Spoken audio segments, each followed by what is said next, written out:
We begin with new details on a Pima County Sergeant who is in the process of being fired after being arrested and charged with sexual assault. Good afternoon, everybody, and thanks for joining us. I'm Sean Mooney. And I'm Angelique Lazardi. News 4 Tucson's Lupita Murillo spoke with Sheriff Chris Nanos regarding this case and is now joining us with the latest. Lupita.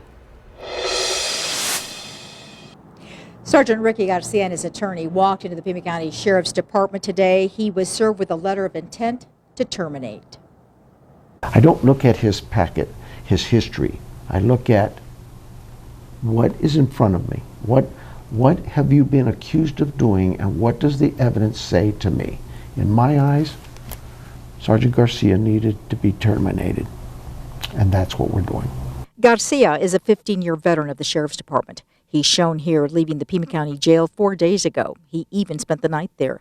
Mike Story doesn't represent Garcia, but he has represented other police officers for 25 years. He says after the officer receives the letter, there is a pre-action meeting. The employee is given the opportunity to go in, meet with the sheriff or chief, and theoretically give them reasons why they should not take this intended action. Sheriff Chris Nanos. So Sergeant Garcia will have his day in court. He will also have his due process with the merit hearing if he chooses. But as far as I'm concerned, there are certain offenses I can forgive. This is not one.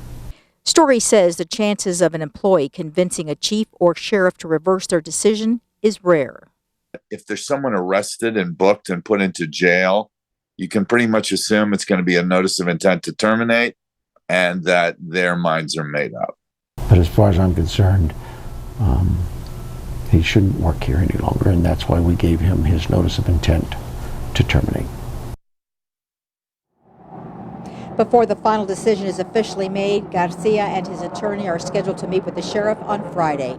Reporting live from the Pima County Sheriff's Department, Lupita Murillo, News 4 Tucson.